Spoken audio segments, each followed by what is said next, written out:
What's up, everybody? I'd like to welcome all of you to another episode of Diffusing the WMSCOG. This is episode number 2 of Red Flag Friday. We got a whole new panel this week, minus Quinn. Quinn was here for the first episode, but we got Halem as well. We got O'Dally's. We got the most infamous Rob.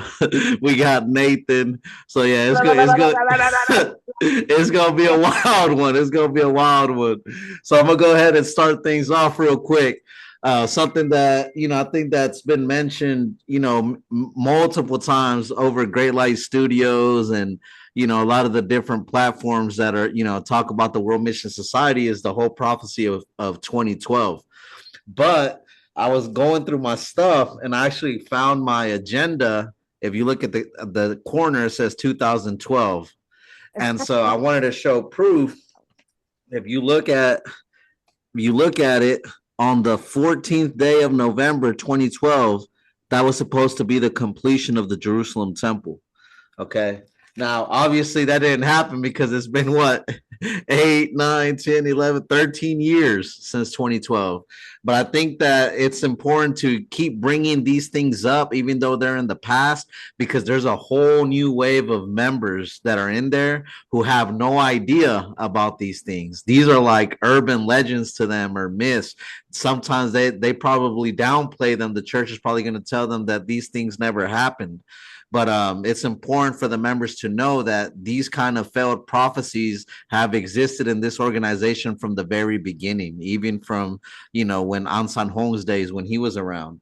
But where did they get this idea of 2012? I'm not going to break all of it down, but as you can see, I have my notes from even 2012, literally like before the date. And I can explain, like, during the 7 feasts of 3 times in the last part, the Feast of Tabernacles, from the 10th day of the 7th month until the Israelites entered Canaan, there was a period of 168 days. And they mentioned that once those 168 days came to pass, that Moses told the Israelites, God said there's no more material that needs to be brought in for the completion of the temple. Okay. But they say that's a shadow, and the realities in the New Testament time, basically from the spiritual day of atonement, which is, according to them, October 22nd, 1844, when some of the truth started to appear, the truth of baptism and Sabbath and all that good stuff. And so they say in the Bible, there's a principle of a day represents a year. So in the feast, the 7 feasts, you started on the Day of Atonement and you counted 168 days. And after those 168 days, it was supposed to be all over. No more offerings needed to be brought for the construction of the temple. Well, spiritually, they say those 168 days represent 168 years. From 1844, count 168 years, you land on 2012. And so in 2012, on the last and greatest day of the Feast of Tabernacles, they told us we were going to hear Mother's voice saying no more material needs to be brought in for the temple. We have more than enough. 144,000 have been found. It's time to go to heaven. Well, what's happened is it's been over a decade, and all they've done is added all different kinds of prophecies almost every year, every other year, and they continue to mess up, right? They continue to fail these prophecies. And again, not only does that contradict the Bible, but that also makes them out to be liars, because these people are basically pulling the same magic trick over the members' eyes year after year after year. I mean, I could literally go down the panel and ask you guys, like, how many times did you hear this year was the year? This year is the last Passover. This year is the last Atonement Day, the last Tabernacles, right? If we hear Father's footsteps, Father's at the door, Father's this, Father's that. Father must have fell asleep halfway down the road or something, because that man ain't showed up in a while, right? But anyway, so yeah, I wanted to break the ice with, that whole prophecy of 2012. And then also, if you guys want to bring up some stories of 2012 before we switch topics, because I remember, for instance, when me and my family came into the church in 2012, and that was the big deal, they told us to prepare, military bags, canned food, drinks, candles, so what do you guys remember about that time? Man. You go ahead, bro. No, go ahead. You good? I remember they had us buying like sleeping bags.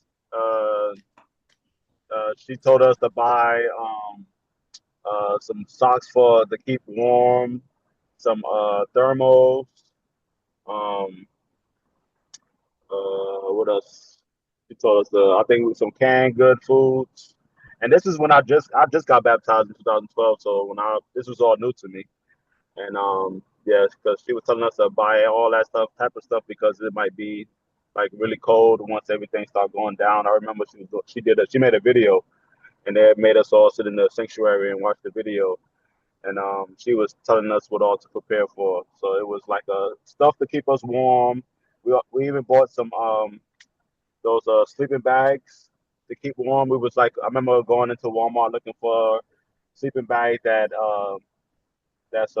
keeps you warm, and like when it's like a really cold degree. Like I think it was like 0 degrees when I bought my sleeping bag.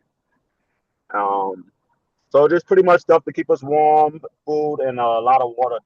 She told us to get. Yeah. Yeah, I remember, the amount of water that we bought over the years, man. Every time that it was, World War was supposedly going to break out, we could have probably been selling some of that water on the street, man, because that we bought a lot of water. We bought a lot of water, a lot of candles. I mean, shoot, we could have we could have built a house church with all the material that we had, man. It was crazy, and again, none of that stuff got used. And again, this is coming from God, right? Supposedly this came from God. So what's up with this God that keeps making these, false predictions? And so when you look at the Bible, because I know members watching this, especially we know a couple here in Wichita that we're going to mention later on in the show, but they're always going to say, but what about the Bible? You guys only talk about personal stuff and you guys don't say anything with the Bible. Well, the Bible completely contradicts everything you guys say, especially in Deuteronomy chapter 13, where it talks about if someone appears, if a dreamer appears and someone who sees visions or dreams and tells you something that's going to happen and it doesn't happen, or even if it does happen, but then it says, if that prophet or dreamer tries to get you to follow other gods, do not believe them, they should be put to death. Isn't it ironic that An San Hong actually claimed to receive visions from God? And they taught us these visions that he received in a lot of the educations where I don't know if you guys remember this, but there was specific educations where they taught us about one of the dreams he had where he saw old chickens and young chickens. And in that dream, Dolly was like, what are they talking about? In the Midwest area, we had an education where they brought out one of his books or has handwritten notes. This was Pastor Daniel Park. And basically, they were explaining that An San Hong had received visions from God where he saw like old chickens and young chickens and all kinds of weird stuff. But basically, what they said is that he broke it down in saying that the old chickens were old members and the new chickens were the younger members, and that the old chickens lost their faith and the new chickens, like, they're full of strength and energy and whatever. And basically another scare tactic, right? But my point in saying all that is, this guy, it's so funny to me, I should have said it at the time, but he's supposed to be God. Why is God receiving visions from God? When did you see Jesus receive a vision in the Bible? Right? That's buffoonery. And then not only that, they got you to go after other gods, which is exactly what the Bible tells you to not do, right? And so, just off those points alone, and another fun fact for the members who don't know, you can check out the examining site for this. There's actually the IRS paperwork of when General Pastor came and established the church here in the United States. And in the IRS paperwork that he submitted, he claimed that he was the founder of the church and that he received visions from God. Now, isn't that ironic? And why is he lying? And if he's telling the truth, why isn't this told to the members, right? And so you can just see that the level of deceit starts from the very top and works all the way to the bottom. But anybody got anything to add to that? What do you about remember the about? Go ahead, about Nathan. the about the 2012. Yeah, bro, or anything similar to it. Nah, yeah, bro, man, yeah, the 2012. so around that time, I don't know if you guys remember North Korea and South Korea, like they're about to drop bombs on each other or something like that. And so and man, bro, I remember when a deaconess, I was going to the not the cafeteria, but the like the tables, like where we sit to eat, and I call it cafeteria. The Uh, multi-purpose room. yeah. Oh, Yeah. and so I remember walking by to go because we used to have this little thing where you could get like water and like get tea or whatever, and I used to go get tea. And I remember Deaconess was talking about like she was like monitoring on her phone, like like I guess there was like 5 levels to like I don't know something. It was like 5 levels of how far things are gonna go. If they go to like level 5, like they're gonna declare war. And Mm. I don't know. And then I'm like, oh wow. So like yeah, it's like we're on level 3. Oh, we're on level 4, and it's gonna like um and I remember that day, bro. That day it was raining that day, and it was so cloudy. Like the clouds were so dark, bro. And it was like the shape of the cloud was like it looked scary, bro. It looked scary, dog. And I was just like, damn, bro. And Namor Deaconess was saying she was like she goes because I looked up, I was like, man, that looks scary. And then she goes, yeah, fathers around the block. I was Uh, like, Come and here. and bro, believe me or not, dog, I got so scared, homie. Like I got scared, bro. I was like I felt like I was like 7 years old, bro, when like you just watch a scary movie and like like you feel like it's like, man, if I watch another scary movie, I feel like I'm just gonna like my soul is just gonna come out my body. yeah. And so that same night, I don't know, it was like the universe was on my side. I don't know, but that same night, bro, like I got paid that night. It was like payday, it was so happened to be payday. It was like it was Friday because it was preparation day, bro. And so we that night I was like, man, I just got paid. I just like she scared the hell out of me, bro. Bro, And put a so check on. and and so bro, so me and my roommate we hit Walmart like as soon as like I we set up, we had like a little Bible study or whatever, and we wrapped it up whatever, and then we left. And I'm like, yo, bro, let's go to Walmart right now, bro. Like father about to be here tomorrow, like. And so I was just so scared, bro. And so we went to Walmart. We bought like I bought I bought like those packets of ramen, Yeah. like the cup of noodles, like the big box. So I bought like 4 boxes of those. And then I bought like a lot of sardine food. I bought a lot like gallons of water, bro. I bought like chips. I bought like food to survive, like fire starter, like wood. I got I spent, bro, my check so at that time my rent was like $300. So it was like a back house. So like I like my bills like weren't really like I was just paying rent and like my phone bill. I wasn't paying like a mortgage or car payment or things that like you do on your life now. You know what I'm saying? And so like I had like a good amount of money, bro. My paychecks were like probably like $700. And bro, I spent literally literally I had like $50 left, bro, and I spent everything, literally everything, bro. I had like $50 left, and like I spent all that money, bro, on like survival, just for like nothing to happen. And like, and it was even more messed up is that Uh, all that food I got, it expired. It went down the drain, bro. Like I felt so stupid, bro. I'm like, what the hell? Like I spent all. It's like if you get paid and you literally put it in the toilet and like you just flush it, bro. Yeah.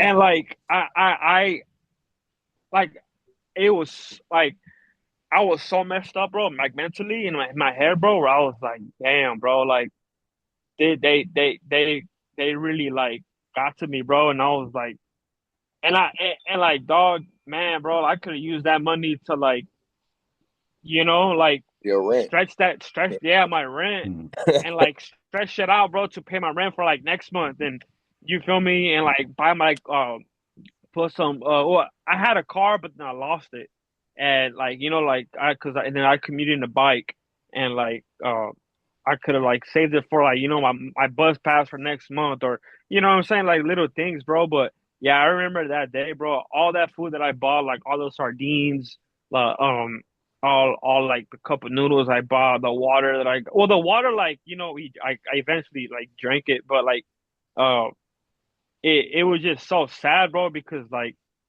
they install this fear, they install this fear in you, bro, and it's just it like honestly, bro, like no one deserves that, man. Like no one deserves to be like traumatized and like Manipulated. yeah, manipulated and like it's honestly, bro, like I feel like and I'm gonna end it off on this. It's like we're over here scared for our lives and like buying stuff to prepare, right, for father's quote unquote right coming and buying stuff for survival. But then when you look on the other side, these guys are right here. I feel like they're just counting our money, bro. Like just like laughing, having a good time, and oh man, like they're gonna go buy their new Louis Vuitton bag, like Apple to products. Apple products to like Yeah. flaunt They to go flaunt to. like you know what I'm saying, bro? So I was like, damn, dog, like it's just like yeah, bro. I mean, I could go on and on, but yeah, that's one of the big red flags, bro. That like that was just like that was just wrong, bro. Yeah, bro. And the crazy thing is that that's something that happens year after year after year. I mean, hearing you say that reminds me a lot of the times that I went through. But what's really like coming to my mind is imagine what's going on right now. Everything with the Iran and the US, like these members right now, I guarantee you they're probably, I mean, unless they learn from their mistakes and are kind of toning that down a bit, but that that place drives the members off pure fear. No, So they not calming down. They message us daily till this day. yeah. Yeah, man, it's crazy. It's like it'd be the same people be messaging you like, this is, mother said this is for real the year. It's like, well, she said that 5 years ago. You know what I mean? Like 10 years ago, 20 years ago. We It's with you, crazy. but we can't continue to be with you at this point. No. So Halem, I wanna pass it over to you, man, a little bit. I know Okay. you were doing some digging on the way back machine, right? Is that what it's Oh called? yeah. And can Yeah, you Wayback explain a little Machine. bit explain a little bit about what that is and then explain what you found on there. Oh yeah. So the Wayback Machine is just a website that just literally takes a screenshot of what a website was, like any particular time. So you can go to what a website looked in like 2012, 14, 15. And so I literally just typed in the english.watv.org website and it goes all the way back to 2004. So you can go back to stuff that doesn't have everything because you can't play videos, but they do have a lot of sermons they posted, news articles they had on their websites. So literally I was just going through it when on my free time, going back from 2004 to like present, and I found a lot of interesting stuff. I sent you a lot of them, a lot of Yeah. weird stuff. Like there was an article where they said they celebrated his father's birthday on December 25th. Yeah, I remember that year. They said December 25th, Father's birthday, even though they said we shouldn't be worshiping on that day. It's the day of the sun, but I guess it's but okay. it's okay. It's okay when they do it, right? Yeah, And so yeah. that's one of the biggest things, that the WMSCOG is one of the biggest hypocrites in the Mhm. world, because they will bash any Christian for saying, "Oh, we celebrated on December 25th, Jesus' birth. Oh, you're Yeah. a pagan." But then that year, An San Hong's birthday landed on December 25th. Oh, that's no problem, because our Yeah. intention is to worship An San Hong. Well, wait a second. You can't have it both ways, right? What Yeah. else do you find on there, Halen? Also, I took a bunch of screenshots. I'd even read like what I wrote. I have all the links for them, so I can always give them to you. Yeah. It says here, if someone asks them, "Aren't you afraid that?" This goes back to like the disasters.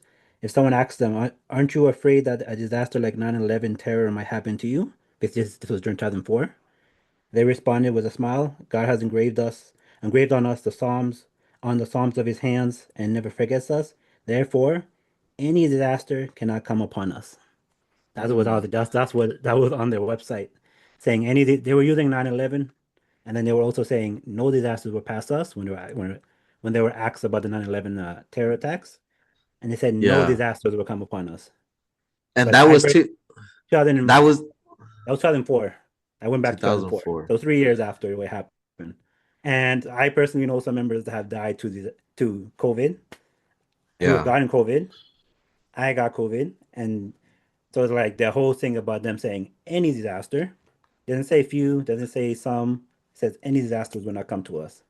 But Yeah. we see Yeah. that not happening. And yet the members are dying, right? Yeah. And we can attest, there's 3 members here from Wichita, and even in Wichita we've had multiple deaths, right? And Yeah. so, like we always say, the Passover can't protect you from the common cold, you know what I mean? And so it's crazy to hear what these people say, that Passover will protect you from all disasters, but again, when it's convenient for them, they switch it up, and it's Yeah. crazy. But anyway, Ricardo, I seen you join, man. Happy to have you Welcome. on here, bro. Hey, how's everybody doing? Good, bro. Doing Good. We good. just we just getting warmed up, man. We getting started. But so let Hey, me hey, real quick. Hey, Rob. Hey, shout out. I love your hat, bro. Yeah. That's so crazy. Hey, Edgar, where's the LA hat, bro? Where's it at? I thought it. man, it's in the closet somewhere, man. I forgot to Ah, grab that thing, hey, it man. I don't forgot belong to in the grab it, closet, man. man. It belongs on the head, bro. I feel you, bro. Hey, let me ask something to the Wichita members on here, because I want to bring something up. So for those of us who have platforms on social media, YouTube, whatever it is, right? You get the members who will comment on there. And you most of the time I let it go. I don't really care.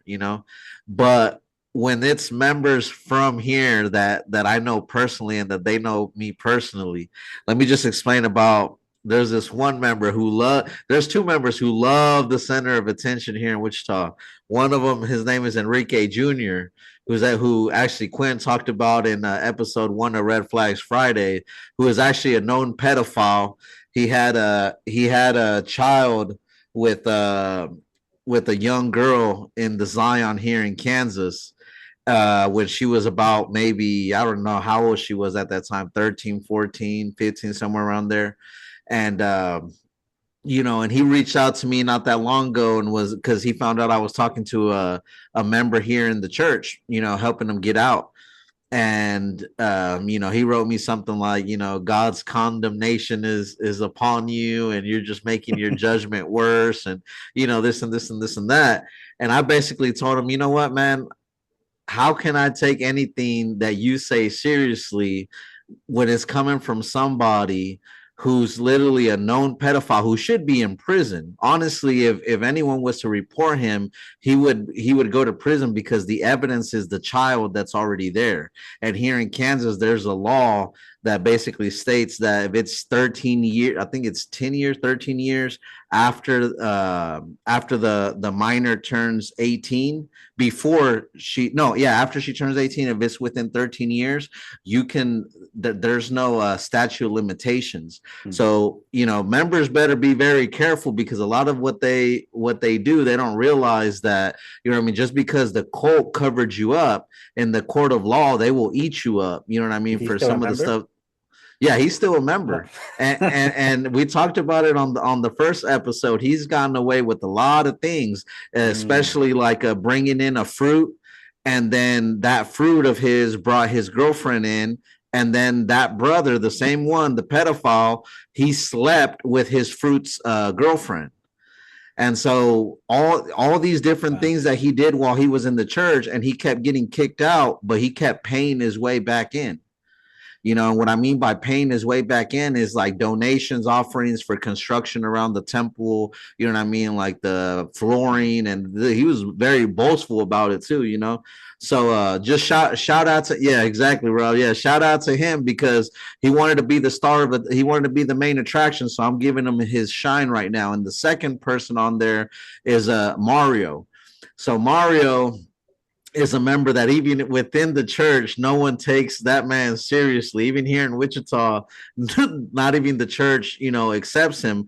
But I think that it's very important to shed light on some of the actions that these people do, because, for instance, he was threatening, one of the brothers, you know what I mean, talking about, I'm going to pull up to your parents' house or do this or do that, and that just shows you the kind of mindset that these people have. They're supposed to be God's people, but look at how they act. And Quinn, you actually were on the phone with him, right? Didn't he threaten to kill me? Yeah, he did. He threatened to kill you. So these are just, I just want people, like I said, this will probably be the last time I mention them, because really they're not worth my time. But I just want to put it out there so that if members are watching this, you guys can see the real fruit of the WMSCOG. This is how they operate. This is how they think. This is what they say behind closed doors. You know what I mean? And that's even on the leadership. You know what I mean? I mean, we can get into some of that as well. But Rob, you got anything to add to that? I just feel like it's weird how, like, whenever members leave the church, how you become a complete outcast from everybody. They have you ignore them. You got to get away from them. Don't hear them out. Don't do nothing. Don't see them. I just feel like that's the weird part, because it's like, where's that love at when I first got into the church? It's completely gone at the end now. When my soul is struggling and when my faith is down, that should be when y'all come with the love the most. Yeah. And they don't do that at all. You see countless of times how the members treat us here in Wichita. Yeah. You know what I mean? We're pretty much outcasts. You know what I mean? When they see us out, at least they don't even say nothing. Or sometimes they'll say something, but it just depends, Yeah. And so, like, it's hit or miss when it comes to that stuff. I just feel like that's the issue. Like, they just it's like, the funny thing is, bro, like, it's no secret, I still go to church, right?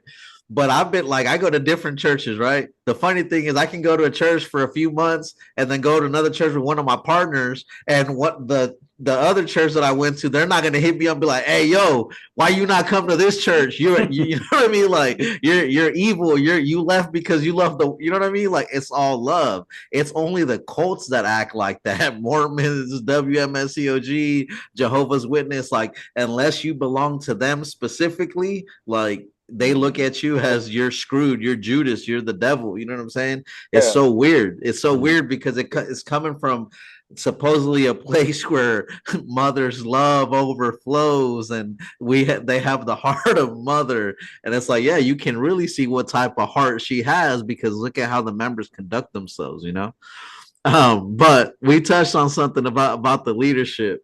And Rob, I know you've been waiting a long time to air some of this stuff out, man. There's a specific situation that I want you to mention, because my memory doesn't serve me the best. But can you talk a little bit about that incident that happened in Wichita, about those houses that were across the street from the church? Oh man, See, Deacon Adam was running the churches at that time, and he was our overseer at that time. And Deacon Adam, I guess a guy came over, and it was two houses that were across the street from the church. And the guy was like, you know what, I'm gonna donate these to the church. I'm gonna get these to the church. You can do like add some members to them or whatever you guys want to do. Well, Deacon Adam in return starts renting them out to the members instead of letting members that's struggling or whatever, members that don't have a place, let them stay in those houses. He rented them out like he was the landlord, and he said that he had to pay a landlord. He made up this big story of how he had to pay the landlords. So he had to get the money from the members, and members was paying, but these houses were so run down. So talk to him, bro. Talk to him about that. It was horrible, and he tried to get me to move into one of them. And I told him, nope, that ain't happening. You know what I mean? Edgar moved in one of them. You know what I mean? I lived in one of them. I'm living proof, bro. One of them. Yeah, but the thing is, the one that I lived in wasn't as bad as the one next door where our boy Ricardo lived. Because man, I remember going in there, and this is sad, but we're laughing because you know we know each other from here. But man, if Ricardo was on here right now, I know he'll probably be laughing when he hears this. But I remember one time I went to go visit Ricardo. It was dead winter, bro. They had no heater in that place. Now, keep in mind, they're paying rent. Okay, so it's the landlord's job, who in that situation, it should have been the deacon, right, to fix that. I go in and say hi to this brother, man. Brother looks like he's having hypothermia laying up on the bed, bro. Like he's talking and the chill, you know, he does his breath is like chilled coming out. And then brother Richard was living with him, you know, at that time as well. Shout out to him. He's coming out of the bathroom. He's like, man, this toilet seat is frozen, you know what I mean? And they were suffering in there, man. And then later on, they found out there was bed bugs in there, and these houses later on got like torn down because they never shouldn't have been livable. You know what I mean?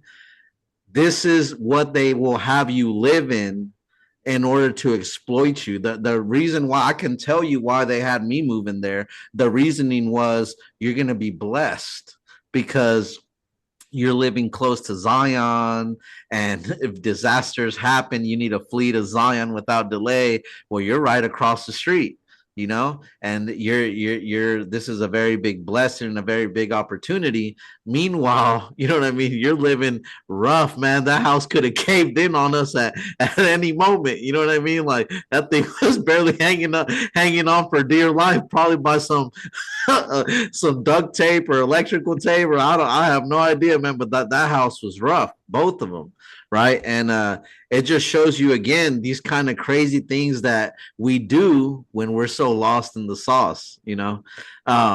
But anyway, switching topics. Hold on, before we get off that topic, it was even more shady about those houses. They had y'all doing a yard sale. And selling all y'all stuff in that yard at those houses that they've been scamming rent from the it was just a complete man. I'm talking about this deacon. This deacon, before we get off the subject, he had the nicest cars, all the highest Apple products. When the new Apple product came out, he had them. What you said, Gwen? He had the phones. He had the computer in his office, a big old flat Apple computer, while we all up in there struggling to even pay. Can't even afford a McChicken. And he was we all the high-end Apple products. And he had some shoes he was bragging about. I can't remember, but he was getting all that with the rent money that he was getting from the members. With all the rent money from those houses, while those members, I remember some of those members couldn't even pay their rent. And he was still like, okay, just give it to me when you got it. Like, that's so crazy. Oh, man. Then later on we find out that it was all a lie. That's crazy, bro. Never gave us no money back, none of that.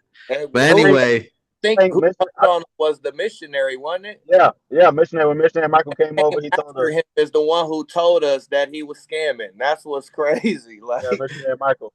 Yeah, so missionary Michael, he actually came clean about the situation and told us. So it ain't a conspiracy that we thought of. This was literally admitted by the next church leader. Once they swapped out, he probably told him like, "Yeah, I'm getting these brothers really good." You know what I mean? Like, if you want to take advantage of this is how much I charge them in rent. You know what I mean? Which is crazy because again, these people are supposed to be after the heart of God. Come on now, like this is nonsense, man. It's so crazy, bro. And like you said, we had that garage sale, bro. They got me, bro. They taxed me. You hear me, Edgar? So I remember driving by and I wanted to buy some stuff. Like he had all his TVs out there, his Oh Jordan. man. This dude had everything out there like that he owned. And I was like, because Edgar's face was just, that was how strong it was at that point. He just wanted to sell everything and go preach the gospel. You know what I mean? My faith was kind of dwindling at that point because I had other situations that popped up, but it was just, yeah, it was a mess, man, how they was really. Man, hey, I wish my faith was dwindling at that moment because I lost thousands of dollars in that garage sale, man. I think they still got my flat screen hanging in the sanctuary right now. A giveaway. I mean, Giveaway. But anyway, so let's switching topics. O'Dolly's, what you got for us today? Okay, so first off, you are all from the Midwest and the West, right? Not all of us. No? Halem, where you at? I think I'm the only Canadian member here. Really? Canada, Canadian? yeah. Wow, Yeah. that's awesome. Okay, Yeah. but nobody from the East Coast. I'm the only East Coast person. All right, cool. Yeah. So as far as, the end of the world and all that, I came way after 2012, so Same. that was never even mentioned when I was there, but it was the year, I forgot what year I left. I think it was 2023. So yeah, I remember the beginning of 2023, they were saying how Father's coming, that in December, that's it. Mother wants to go home, and then it started to switch. Like from instead of saying that we were going home, they were saying that Mother wanted to have like over I don't know, a stupid number of churches around the world. So, and I noticed that, but by then my mind was already all jacked up or whatever. I was going through the whole mental breakdown. So, but one of the first red flags I noticed when I was first studying was the teacher. It was me and my boys also, and I didn't feel comfortable with what she was teaching because I didn't agree with it. But it was the lesson of the fig tree and how they say that it's the Jews' fault that they went through what they went through because they crucified Jesus. And I didn't agree with that. I don't think that anyone should have endured what those people endured. I don't care if you're Jewish, I don't care what you are. The Holocaust is one of the worst things that ever happened. And I didn't feel comfortable because my kids were younger, and for her to say that, it's their own fault that this happened to them, I'm like, okay, so that was a red flag. But of course, I was still learning. And I used to go to my branch, who was my friend, for all these things that I didn't feel comfortable with, and of course, he would, I guess, calm me down. And then that same study, I remember the teacher said how she wished that she was born Korean. And that to me was a huge red flag because I was like, what? I'm Puerto Rican. First off, we're more than prideful. I would never want to take my culture and my heritage away, but then thinking about it as, the years went on, I did notice that I started to go more towards their culture and their customs. I even started to dress more like them. So she was definitely not all there. Like she was definitely indoctrinated. But that's definitely one of the first red flags I noticed. They have But most. yeah. Hold on, they have most of the brothers trying to get comb overs over here. Everybody Yes. comb Oh over. no, same. It was so crazy. Same. They all Yeah. had like that. Brothers was trying to get comb over. Yeah, They can't even the get comb the over. split with the thing, and I was like, what was like, I yeah, even seen some black brothers try to do that too. That's what I Yeah. said. no, that can't work out. My baby boy has no. My son has black hair, and I was Yeah, not trying to do that. yeah. We don't do that. I'm like, no. Mm. Hey, Mm-mm. and then they had us all speaking, trying to speak Korean, like, God Yes. bless you. God bless you. Oh What my was no? God, What man, was what it? a joke. Abamani. Oh my God, I used to say it in Korean. Oh, When how do you say God bless you in Korean? Abamani. Ogmani I forgot. Batiseo. Oh, mo say Yeah. 감사합니다. Yeah. Yes. Oh Uh, my God, bro. yeah, Talking that about was being lost in the sauce, man. yeah, Like, man. the, Like Hey, really there. It was what East Coast, the Northeast or Southeast? Northeast. So I was in New Jersey. So I've been Okay, to New I've Windsor. been I out there. met Daniel Lee. I've Yeah. been out there. I I was I had moved to the East Coast to go to South Carolina church. oh, okay. Yeah. Like 2019, I think. I Oh think yeah. it was So somewhere around that's way I joined, I think, beginning of 2021. Yeah, like right in Been the midst of over the United COVID. States. So there. Oh, okay. yeah. yeah, I've Quentin, been, that's I said I've been, Quentin been all over the United States, yeah, Colorado, church. yeah. Yeah. I've been out there to the one in New Jersey. I can't remember. It's the part that's close to New York. I can't remember what part of I think it was Newark, New Jersey, Newark. Newark. Oh yeah, you're funny. I like the way you say it. We say Newark. Yeah, but most people say Newark. Nueva York. Yeah, Nueva York. Hold Nueva yo, yo, Oh and man. Ricardo, we gonna pass it over to you, man. But before we do that, I want to bring up something that Odalis had mentioned. What was your first point again, Odalis? As far as what the first The thing I talked about was them always talking about um how it's this year's the end. They made it seem like it that by December the temple was going to be complete or whatever. What is it? The tabernacle. They kept saying the yeah, tabernacle was going to be complete, that we didn't need to bring any more fruit, we didn't need to bring any more offerings. And then it switched more yeah, towards like mid. It said no. Mother said that she wants us to have, I forgot, 300 million, 300 billion churches across the world. And I was like, why are you guys doing this? Like, stop. So yeah, and it yeah. sounded so much like the 2012. Mhm. That's what really like stood out to me, is that it sounded so much like the 2012 prophecy. And again, they just 2016, 2017. yeah, it's just They like they said the recycle 7,000 them. churches. Yeah. Mhm. Yeah, The 2016, yeah, 2017, their goal was like 7,000 churches all around the world. yeah, And Yeah. then it Yeah. changed afterwards. No, it was a ridiculous Yeah. number. And then I remember towards the end, like right before I left, I think it was like November, we did one of those united sermons, all the East Coast, which I used to freaking hate. And Daniel Lee goes on, goes on the thing and he says, mother wanted to go home, but you guys are lazy to learn. I was like, did he just say that I'm lazy? Like, stop that. But I was already checking out. So I was like, yeah, okay, whatever you say, man. they Yeah. He York. constantly always Hey, hey, blame blamed it. us. you should Yeah, be like, I'm Daniel from Lee, Puerto Rico. What you mean lazy? I ain't lazy. Yeah, seriously. No, but Hey, he used, oh my God. He was it always quick to throw us under the bus and say, him and Pacha. Pacha used to always say how Americans are lazy, Americans are spoiled. And it's like, okay, maybe we are, bro, but I haven't had the easiest life. I grew up poor. yeah, Okay. So yeah, don't tell me that I'm lazy. Don't tell me that I'm spoiled, because I'm not. And if I'm spoiled now, it's because I deserve to be spoiled because I worked my ass off to, Thank you, yeah. Nathan. Yeah, talk your stuff. Yeah, no, it's So, true. And one thing mm-mm. that I also find interesting is that the Koreans, like you pointed out, they always want to say that we're lazy, yet I Yes. never see any of them lift a finger when it comes Mm-hmm. to doing any of the stuff that they have us do, except when it's picture time or they're being recorded. Mm-hmm. Then they'll grab the shovel from the member, like, hey, let me see that real quick. Let me show up on the film. Then as soon as they cut to commercial, they throw the That's shovel back it. to the member, like get to shoveling. You know Mm-hmm. what I mean?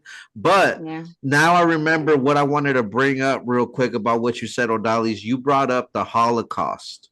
And that is Yes. one of the biggest things that the WMSCOG love to talk about when it comes to prophecy and fulfillment, especially when it comes to the parable of the fig tree. But and we can break that down at another time, how that prophecy is not even a prophecy at all. That has nothing to do with the No. Holocaust, none of that. No. Matthew chapter 24, I think I've already kind of broke that down on Great Light Studios before, but again, that's another topic. But what I want to bring out about the Holocaust is I want the members to think about it for a second. If you're a member of the WMSCOG and you were living at the time of the Holocaust, you would have to approve of what they were doing and say this is God's will for them to go through what they did, right? And so just think about that for a second. You know what I mean? Like, you have to literally approve of what took place in the Holocaust and say, you know, this is okay because they rejected God, right? And so, you know, God basically took it out on them, right? And so, you know, I just want you guys to just kind of think about that for a second, because nowadays, you know, people talk about being anti-Semitic. How much more anti-Semitic can you be than the WMSCOG, who literally justify and teach the members that the Holocaust is something that needed to happen as punishment for the Jews? Okay. But anyway, that being said, Ricardo, what you got for me, bro? Yeah, I've noticed that a lot of religious groups will do that, bro. It's not only the WMS, it's I don't know, Islam, um I don't know, I could name a bunch of religions that they'll take it to the extreme just in terms of sticking to whatever they want to teach their members or whatever. But it's crazy how the members will conform to that kind of thinking once you're already a member and you already depend on those people for them to give you the truth. And you just believe them, and even though it sounds insane now that you're saying what they teach, once you're a member and they got you, like, they'll take you to these extremes, and you can justify um wars, you can justify um a bunch of cruelty in the world if you conform to these kinds of religious beliefs and those kind of extremist cases and those kinds of cults, such as the WMS. Yeah, man. Yeah, it's sad, and it's a slippery slope, you know, because you can get into some really bad theology, and bad theology hurts people, you know. And you know, but this is what the WMSCOG does, man. They take advantage of, they love things like this. Anytime something happens in the world, man, that you could just, the pastors are probably just, you know, They going exploit like it. this. Yeah, because they take advantage of it, you know what I mean? And they love when something happens because they can in turn put this fear, all this energy, turn it into fear, you know what I mean? And put it on the members. And you know, we see it all the time. I mean, you guys remember Quentin and Rob, like, I mean, how many times did we think the world was going to end, you know, every single year from, you know, when you guys came in 2012 and so forth? It was grilled in us since day one. That's just what it was, you know. It doesn't Yeah. matter what happens, wherever it happens, if it happens in Israel, if it happens in North Korea, wherever something's going on, they'll point towards that and they'll be like, see, disaster's near, father's footsteps are at the door, he's knocking on the door, and they'll always go back to what they're trying to, like, the fear they're trying to instill on the members and the pressure for them to, like, just keep preaching and keep working. Hey, I got a suggestion for the WMSCOG. You got, matter of fact, General Pastor, if you listening to this, for $100 an hour, I will work on making prophecies for you. You know what I mean? Because I just came up with a good one for you. See, because you guys been saying Father's been coming, and you know, he's at the door, and he's, you know, he's on his way, and this and that. I think you guys need to take Revelation 19, where it says that Jesus will come back on the white horse, and then find a verse in the Bible where it mentions like a tortoise or a snail, and say that he's actually riding on a tortoise, and that's why he's taking so long to get here, right?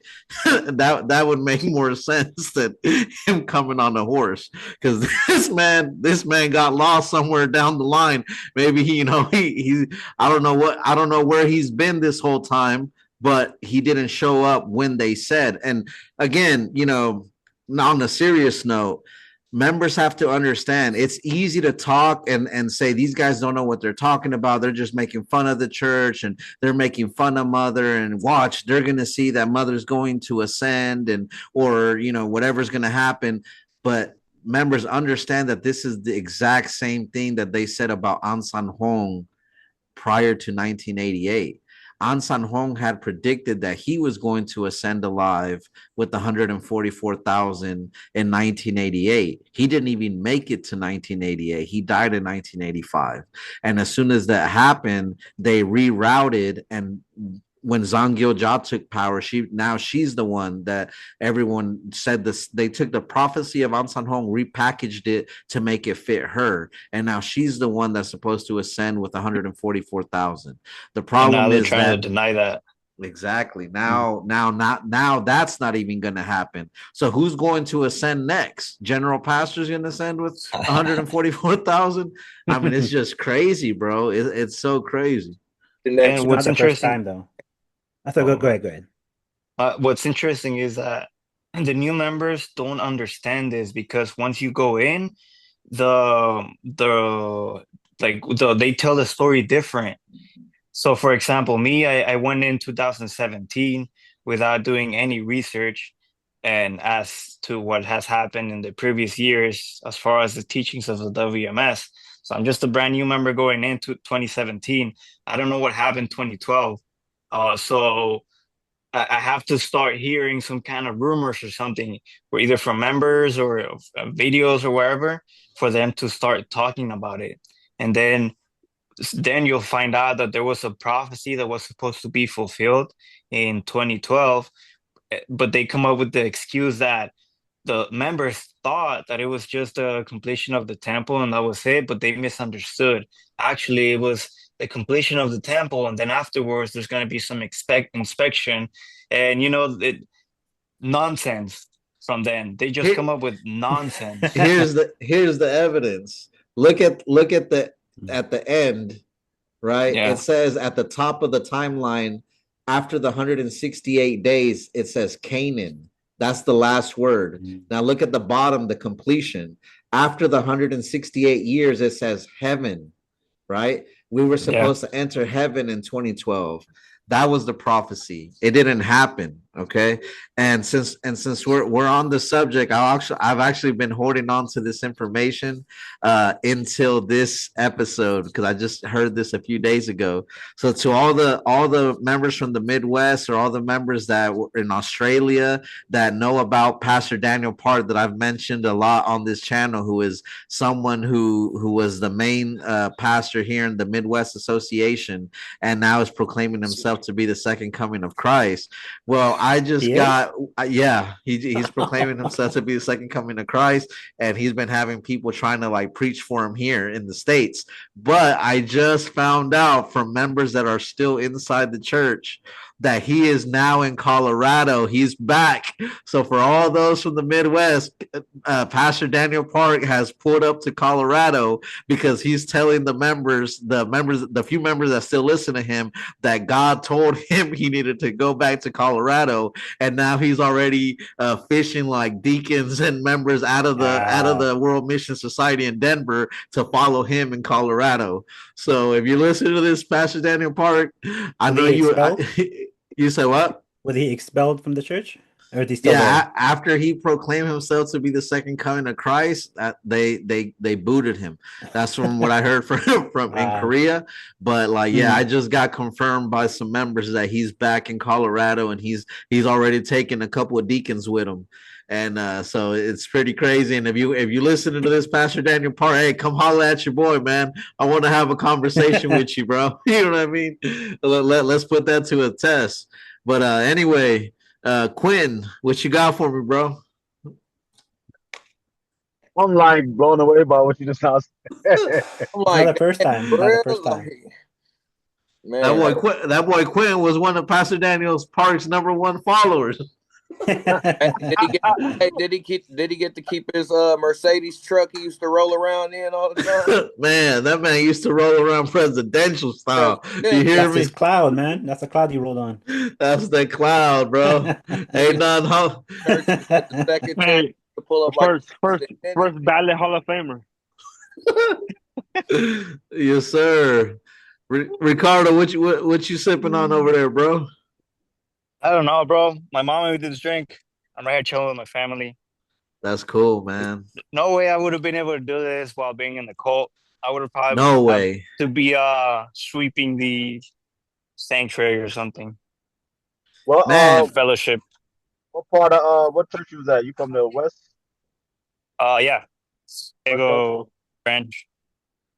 Okay. he in Cali. He enjoying that Cali sunshine over there. Hey, Los Angeles, that's right. Yes, sir. Yes, sir. Hey, you know what's crazy though is that Ricardo, you got a good point, man. You out there chilling with your family, having a good old time. Meanwhile, those who are in the church, we're too afraid to even show our faces on camera. You know what I mean? Let alone showing what we're actually doing. Bro, we literally were scared to say anything. Like, you know what I mean? I remember inside the church, you couldn't talk about sports, you couldn't talk about nothing. It had to be straight. We're going to the kingdom of heaven right now. World War III's, on the verge of breaking out. And what that does is it sucks the fun out of everything. You can't even be yourself, man. Like, like Couldn't we even were have a saying, social media. yeah, nothing, The bro, longest, nothing. yeah, You the can't longest play time they video told you, games. yeah. And now we heard that, I don't remember who said it in the last video or if someone just told me this, that they're saying now that it's okay for members to play video games. That was a big no back in the day. No. We were not allowed to play video games. If you played video games, you were basically damned to hell. You know what I mean? And now they're saying that it's okay for members to play video games. It just shows you how this church is so adaptive, That's crazy. That boy Q used to stay playing them video games in the sanctuary, man, on that Call of Duty. Oh man. So Halo, you can't. Go ahead, Ricardo. You can't stay holy playing Call of Duty for too long, bro.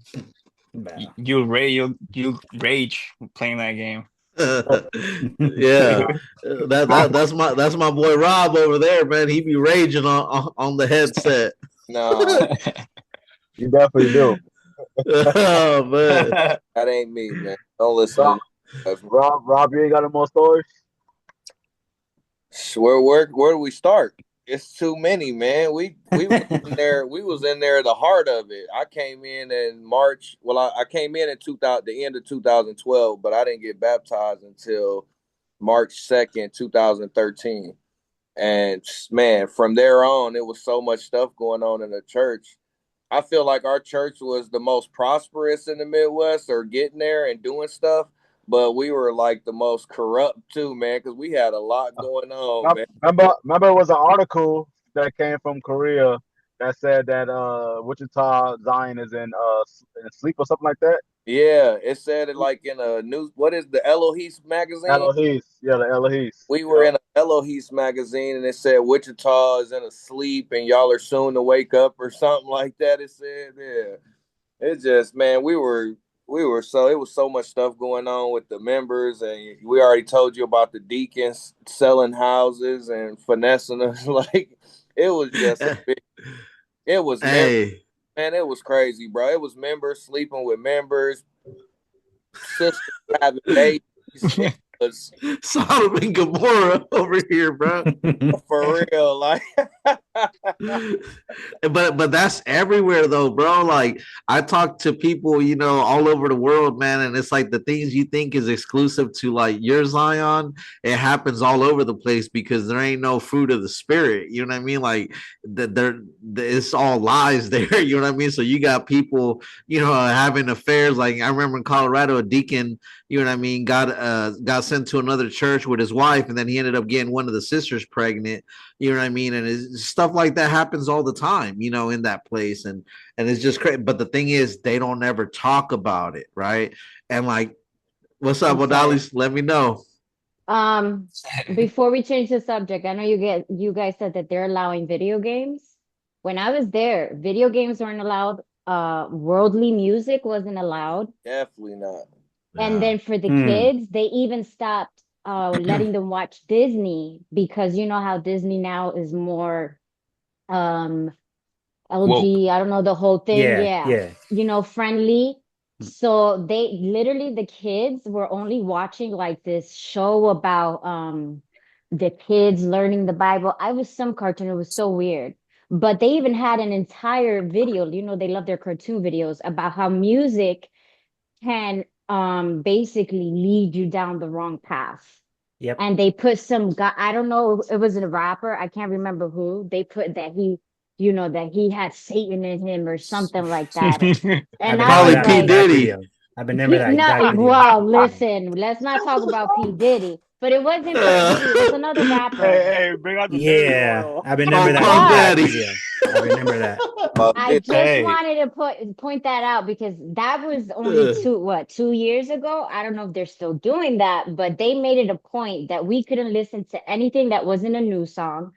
We Mm. couldn't watch anything that, you know, basically the kids couldn't even watch TV, you know, and video games were not allowed. They would talk about how if the kid is watching too much TV or playing too many video games and the frontal lobe and this, and they're gonna lose their memories. And I was like, I who remember made our you guys scientists? Like, I remember our leaders used to tell us about video games. They used to say, you got that time to play video games. You can go read a Bible, yes. go preach, Mm-hmm. do this. Yeah. While That you too. sit there for hours doing that, you could be doing this and this to Yes, help the church. right. You know what I mean? Yeah. Don't Mm-hmm. enjoy life, work for Yeah, us instead. Yeah, basically. let's not Yeah, talk Be about our slave basically. instead. all the holidays that they kidnap us and put us in the church all day long until the late in the evening away from See, And they'll that I say, didn't like because for Thanksgiving and even sometimes for Christmas, Christmas. they wouldn't want us to celebrate it, but they would have a potluck and have everybody go over there. Yeah. Oh, what you can my I'm a I'm not a, you know, I was no, I was very firm for the entire time I was there. I told myself, if you're not gonna allow me to celebrate these holidays with my family, I'm not gonna be over here either. So I would stay home with my boys. I'm not going to go over there on Thanksgiving. If you're telling me that Thanksgiving is, you know, pagan or evil, so why, oh, but we're going to just eat and then go preach. And no, with it's that, I okay was if they like, do it. no, Yeah. right. It's okay if you guys get together on a pagan holiday because you're preaching. No, that with me, I was like, I didn't care. Call me a bad sister or whatever.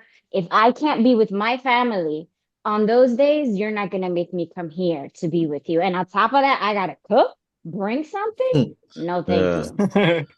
It's so Yeah. crazy because that's a good point. Like I remember my Mm-hmm. dad used to always tell me, like my dad, like he's out of the church now too, but he's still like pokes fun at me sometimes because he'll be like, "I told you it was a cult. I told you it was a cult." And one of the reasons why he would tell me that it was a cult is because of that, which you just said, O'Dally's. He was like, I Mm-hmm. remember while being in the cult.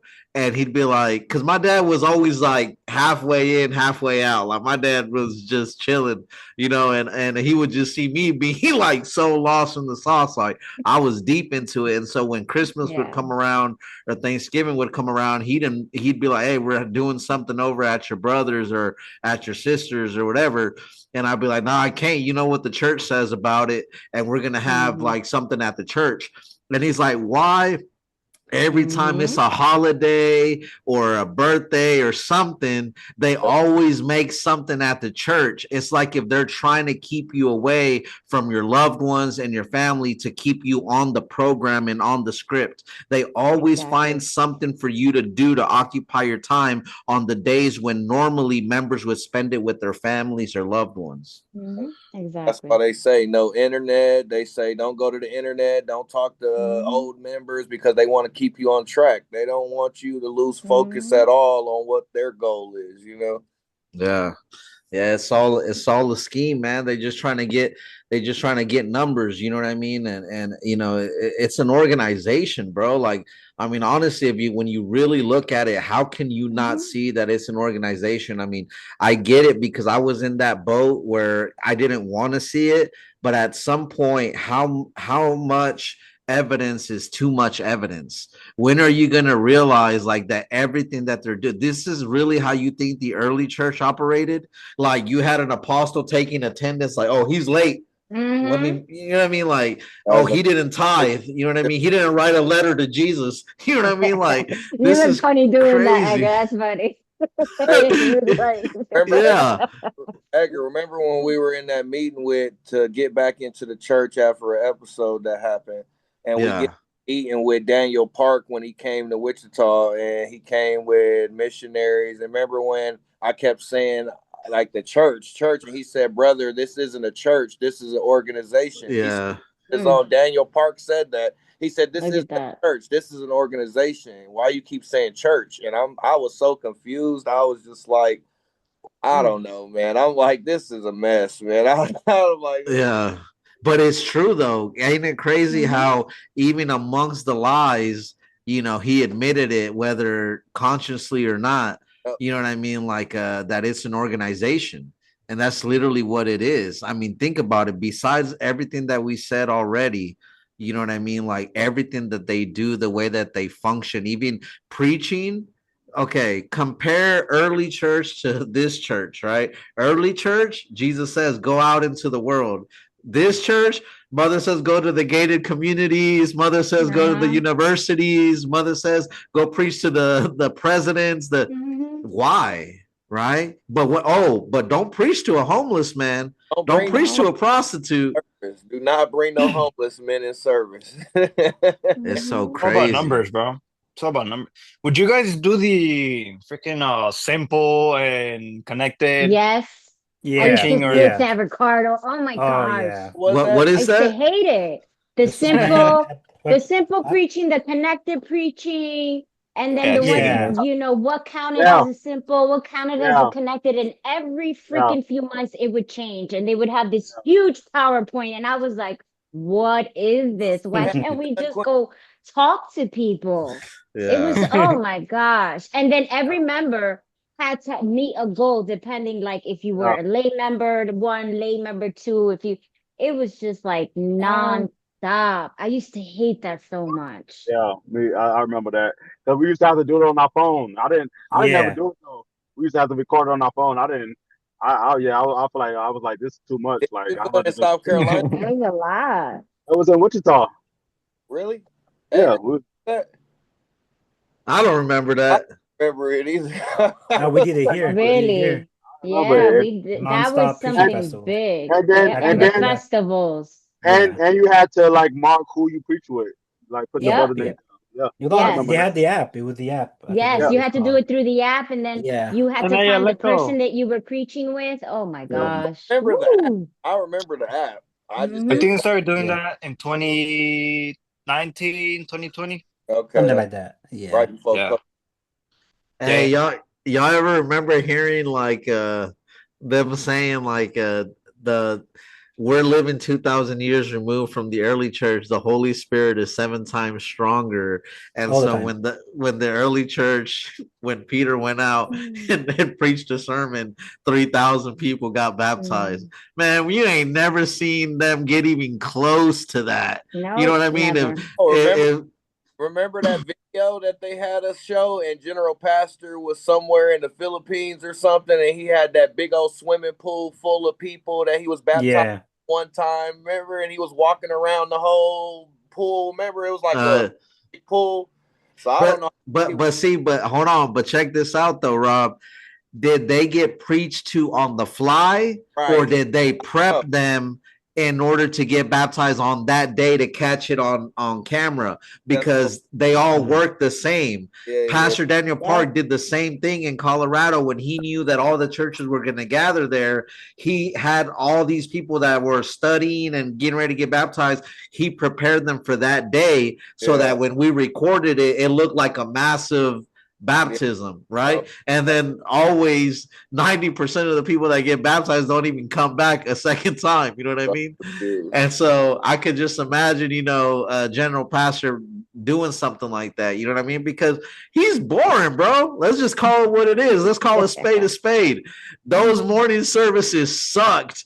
Man, I had to literally put toothpicks in between my eyelids to stay awake during those brutal sermons, bro. And it was the same thing he would preach over and over and over and over again. You know what I mean? It's like, man, you need to talk to like Joel Osteen or Creflo Dollar and put some more pep in your step. You know what I mean? Like, cause your sermons be boring, man. And the whole morning sanctuary be sleep. Everybody got their head down. Man. Yep, Crazy. it's torture, bro. They sleep deprive you so much that it's Yes, hard to they stay do. awake. Man, for real. It And really, and Yes, doesn't they that do. affect you mentally? right. Right? I think there was a book. I don't remember who mentioned it. I heard it somewhere. I think it was on Great Light Studio. Someone had mentioned that they had studied, like, I could be wrong, so don't quote me on this, but because I don't remember the exact details, but they were saying something about someone looked into like North Korea, and there was a book about it, how Koreans like worship humans, and how the way that they carry themselves and do what they do, a lot of it has to do with like mind control and brainwashing and sleep deprivation and all these kind of tactics. And that's what the WMSCOG does, man. It's like, imagine by isolating you, keeping you away from your loved ones, right? And creating a problem out of thin air in order to offer you a solution, and then keep you sleep deprived. You're not in your senses. You know what I'm saying? And so it's easy to manipulate somebody like that. You know what I mean? To just have them do whatever you want them to do because they're not thinking clearly. I remember staying, till 3, 4 in the morning sometimes on some studies. You know what I mean? And then to come to find out later that the church is saying, "Oh, we never do studies past 1 hour." Yeah, right, man. We've been there for 3, 4, 5, 6 hour blocks. You know what I mean? do you guys remember? I don't know if your guys' Zions, but in our Zion, we had like even a vending machine of nothing but energy drinks. Did you guys have anything like that? Oh man, Well, we had hot Cheetos. We had, bro. That's one thing that I love about our Zion, bro. We had the bomb chips. We had the Doritos. At some point we had Takis too. Oh, Yeah, Takis. Yeah, no, we didn't have man. that. We did have the drink vending machines, and it was mainly soda and the energy drinks. No, Yeah. we didn't have a drink. We didn't have a drink machine. We had water, bro. I thought like Oh, water, okay. and then they had like Lipton tea to like make a tea, Mm-hmm. and like and coffee. coffee. Hey, Yeah, hey, coffee. Yeah. hold up. I gotta ask a question. I just remember. So now that you brought up water, did you guys have the same funky looking water machine in y'all Zions? Like, is that a common thing for like all the Zions? Because I remember going Ours to was multiple. the like it was like a stand, and it Yeah. was like the gallons of water were like you put upside down. Yeah. Yeah, Yeah. Yeah. We had snacks and all type of food, but they wouldn't let you have it unless you present a use offering. They say really? if you didn't What? present use offering, you shouldn't be taking the food. That's only for those who preach and send money to the church. Damn, that's That's Wow. They crazy. wouldn't directly like say no, you can't have it, but they would pressure you saying if you don't have that, Wow. you shouldn't be grabbing the food from Bro, there. when I pulled up from Zion, that's the first thing I would go to the vending machine and get me some hot Cheetos, bro. man. Yeah. It was Yeah. crazy. I remember one deacon over here.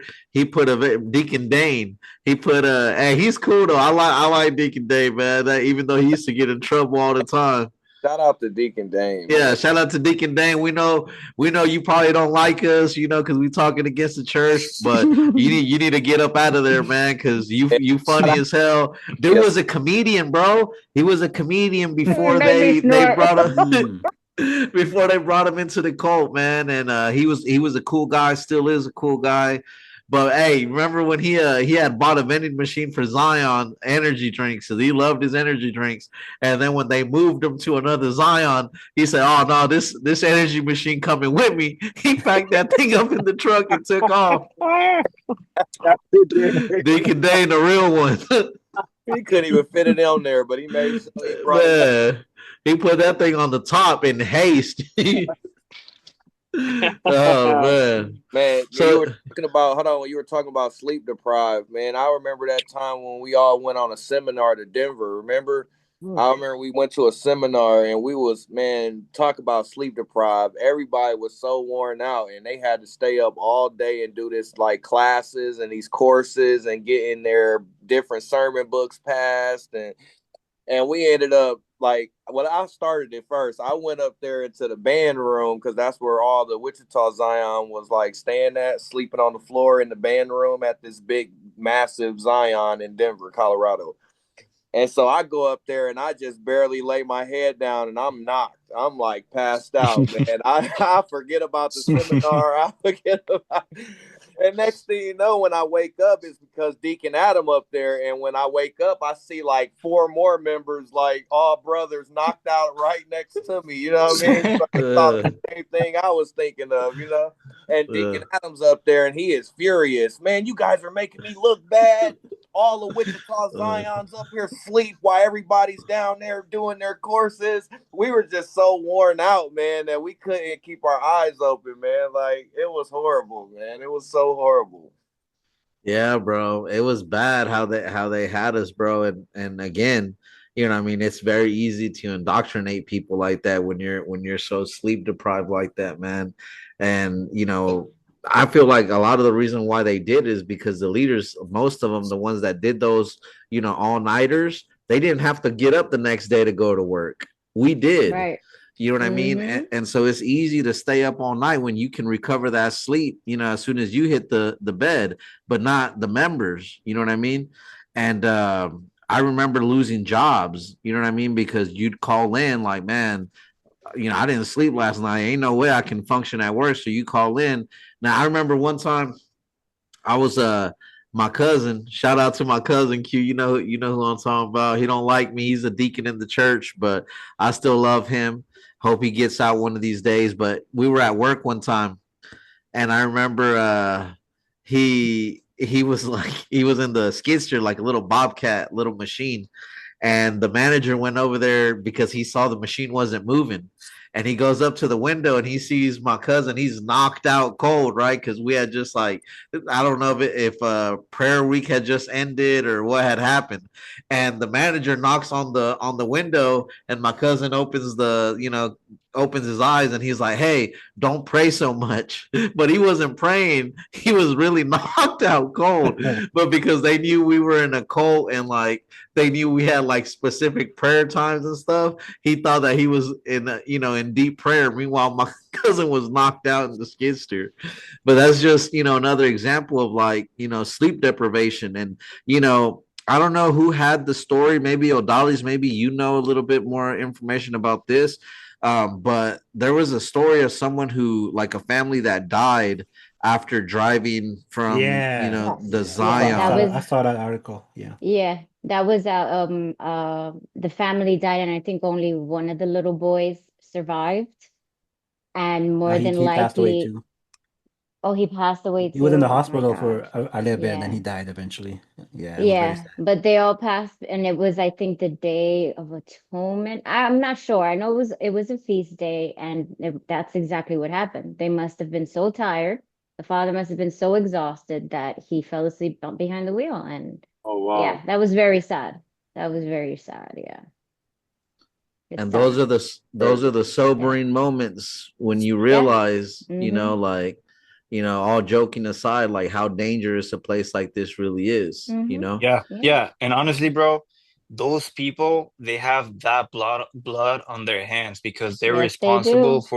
for those deaths Mm-hmm. because though that family was only following the instructions and the Mm-hmm. teachings from the cult, but Yeah, they'll so never take where was responsibility their for it. salvation? Where was Yeah. their Passover? I thought if you have the Passover, that's one of the first things they tell you when one of your studies when they want you to get baptized. What happens if you leave here and you're in a car accident and you didn't keep Passover? Like seriously? Yeah. Yeah. You're telling me Mm, that those people deserve to die, those children? Come on now. yeah. That's those are like the moments where it's like, okay, come on, something's not right here. They clearly he was exhausted and he fell asleep. Yep. Yeah. And they'll throw shade at other religions because of whatever they'll put their members through or whatever they cause in other people's lives, but they'll never take responsibility for what they cause on their members' lives. Never. Double Accountability, man. standard. That's one thing that the WMSCOG definitely doesn't have is accountability. Who knows? I'm a good example of that because like I said, I think in Great Life Studios, I told people that, I when I was going through the mental breakdown, I confided, I think, in one deaconess and my team leader, and of course my branch, but she was my friend. I told them that I had bipolar disorder. And I thought the entire time that I was going through that, I thought it was that. So it didn't come together. Not even when I was in the hospital. In the hospital, I was still I was telling myself, oh my gosh, it's 2:30. But when I would try to pray, I couldn't. It's just like, I didn't have it in me. I was so anxious. I couldn't stay still. I wasn't even thinking. So I didn't come to realize that it was that all of this happened because of the cult until afterwards. So I know in my situation, they're probably telling people, oh, well, she was already mentally ill. She already had mental issues. So, people like that, they're not God's people. So I'm a prime example of people using something that had nothing to do with what happened to me. Yeah, for sure. Yeah, and again, you don't realize those things until after you leave and you're allowed to step outside the box and actually see for yourself.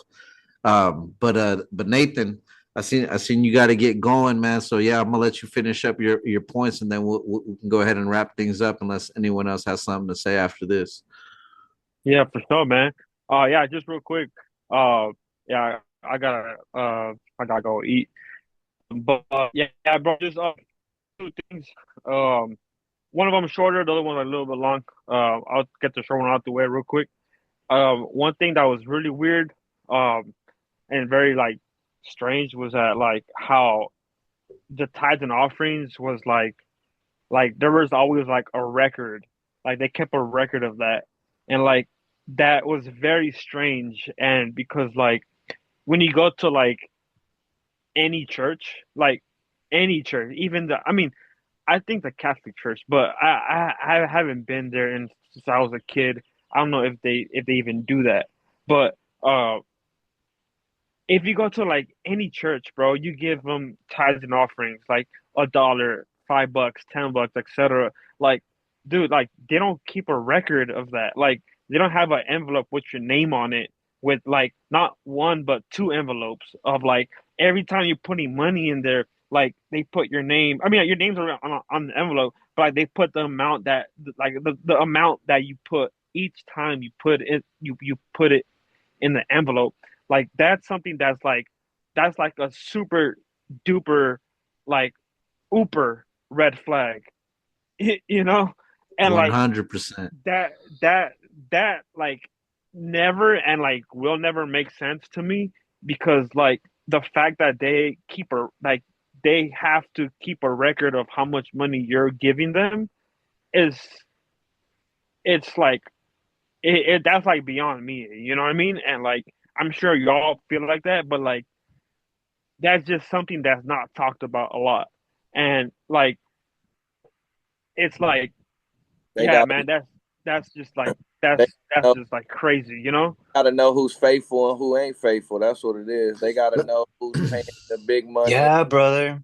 Big It's money. because, Yeah. see, you don't understand, bro. It's because where your treasure is, that's where your heart is also, you Yeah, know? You You just, real quick, you have faith, real bro. quick to why that point. brother with when you said the reason why he got away with so much stuff and then came back is because he cashed out all the time. Because he had the money, right? Yeah. And real quick to Nathan's point, just piggybacking off of that, what we were talking about earlier, how it's an organization. What good reason would they have to record that information? Because couldn't Exactly. they, if they really wanted to, couldn't they make it to where there's just a box where it says, did this Mhm. member tithe, yes or no? right? But they have to put the amount. Why? Because they want to know how much people make, because that is going to be something that the determining factor, like, oh, this member can be used for this, you know, this member, we can exploit him more on this, on the, we need to focus on him. We And need to that's make him a church leader. You know what I mean? that's what they did. Seen it in our church. All the members that tied big, you could tell, because they were the ones that they went to when big construction tasks come. They point them out of the whole group. You can see, we noticed this so many times. Like, and one last thing. The last point I want to share. I'll try to keep it short best I can. One thing that really stands out to me is that how whenever we, like, you know how, you know, there's Sabbath day, third day, feast, or whatever. So the church I go to now, obviously is different. And one thing that one I mean, a lot of things stand out, but one of the main things that stands out to me to this day is is that, like, in Zion, right? I mean, I don't even want to call it Zion because it's not even Zion, bro. It's the cult, you know. And like at the WMSCOG, there was always like you can like when you wanted to study, they always wanted you at the church. Like whenever you want to have a Bible study, it was always like a study with a brother here at church, not don't fellowship outside of the church. Like don't fellowship at your home with another brother or sister, or with another family that it's part of the, like, if we're part of Christ, we're the Christ body. And like, I'm not trying to preach, like, I'm not trying to preach to anybody at all, but it just it's funny to me that, like, when you read the Bible, you the like Christ wants us to fellowship, not only at church, but at like outside of church. And I'm not talking about like going to preach, you know, that's another story for another day. But I'm talking about like fellowshipping with another Christ body at, like, you know, like like let's say all seven of us, right, want to just, you know, hey, I'll bring my family, you guys bring your family, and we're gonna all meet up at my house, your house, and then we're just gonna fellowship and, like, not necessarily worship God, but I'm just like literally just fellowshipping and like talking about godly, like about like the Bible, and like just having like not even a Bible study, bro. It's just fellowshipping. You know what I'm saying? Like talking about Christ, and like let's talk about the sermon that just happened this past Sunday. And like, so the reason why I mentioned that, because so at my church now, uh we have this thing called life group. And so life group, what we have is there's like a lot of people at our church. They like, so they have a life group for like families, like if you have kids, and also they have life group for like single people, or like they have life group for people who are married. If you have if you're married and like don't have kids, they have life group. So life group is pretty much everyone meets up together at someone's house with whoever's hosting, right? And then like everyone brings food. Like someone will bring the main dish, and the rest of the people will bring the sides. Like if you're having like tacos, right? I'll bring the meat, you bring the tortillas, someone brings the watermelon, someone brings carrots, etc., etc., etc., right? And so the life group that we're part in at our church, it's like it's a family life group. So like we have our kids, and so we bring our kids, and like all the families bring their kids, so that all the kids are playing in a different room, and like in like or like outside. And it's summertime, so like they'll play outside, and like while the kids are playing outside, like the parents are like, you know, we're fellowshipping, and like we're talking about the sermon that, like, okay, the sermon from like this past Sunday, and like we're like unpack and like things like that. And but like, not only that though, but like that's going on in like our church with like a lot of families.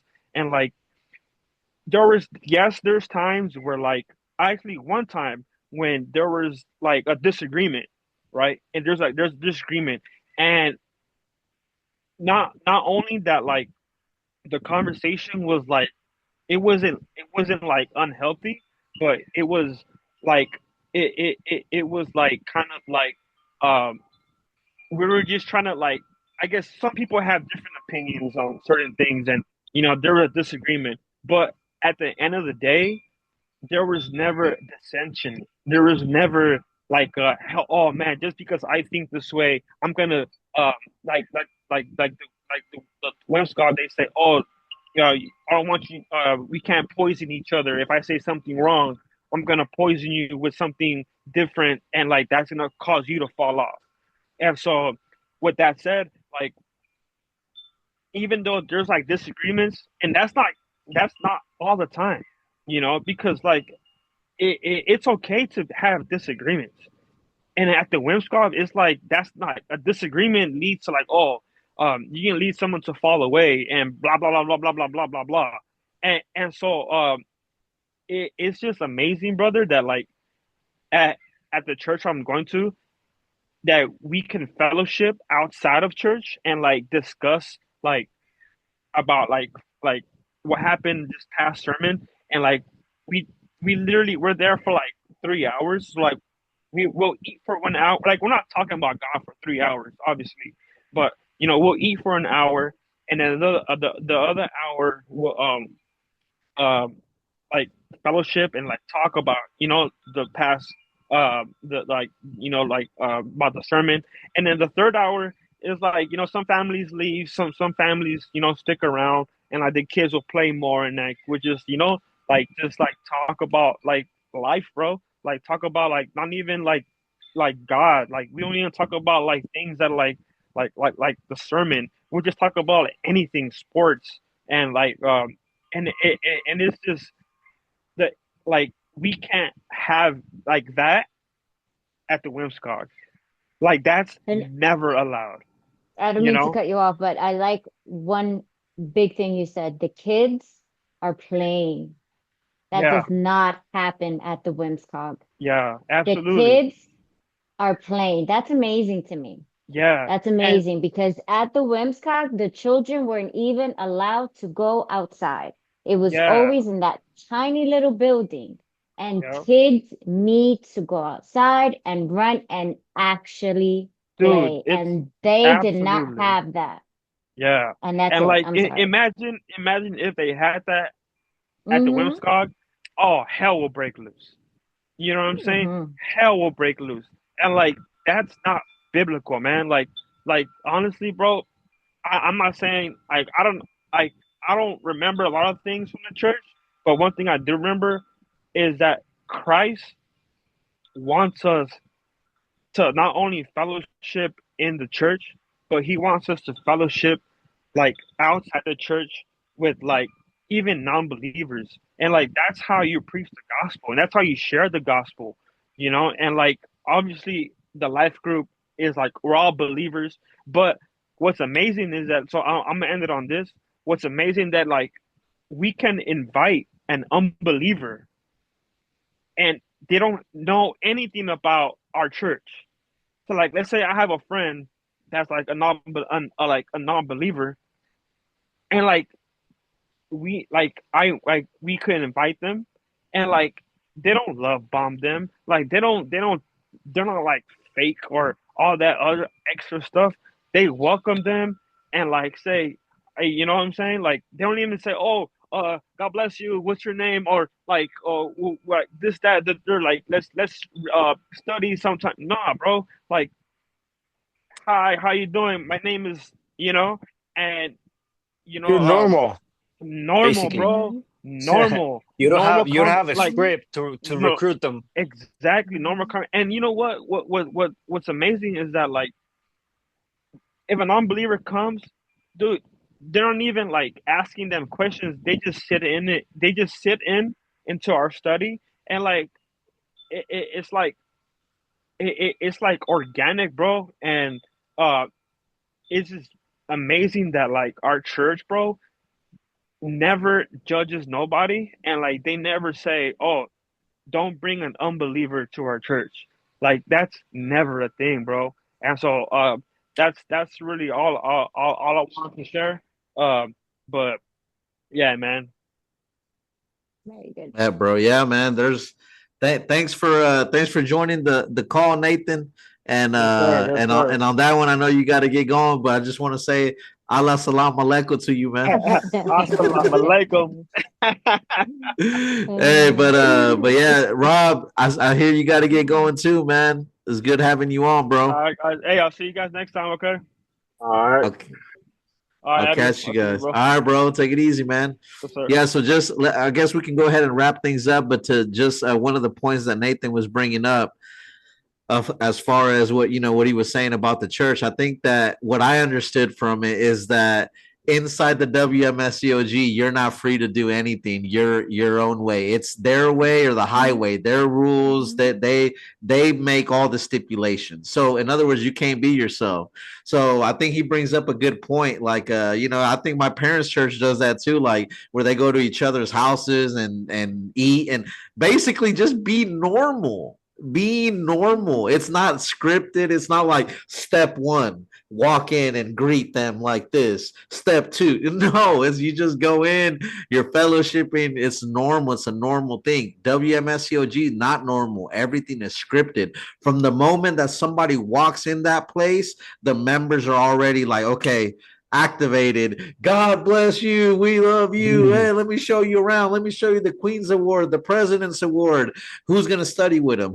This is the room you're going to study. You know what I mean? Like, it's not organic. Everything is already, it's a strategy and it's step by step, the indoctrination process, and again, I think the biggest thing that I'm going to take away from today's session is I think we really highlighted how this is not a church. It's an organization.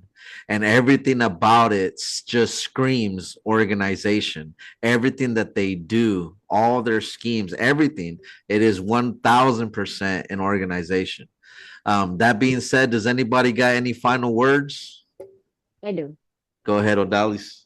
So I hope a lot of people watch this one because I know that when you're doing like the separate interviews, you always ask us, how's life after the WMSCOG or whatever? And most of us, we say that life is good or better. But there was something that Amber said once that she said, life is better, but we still have our challenges, we still have our struggles. To me, that's the way it should be because it's life. It's not because we're sinners. It's not because we murdered God. It's because that's life. Life is up and down.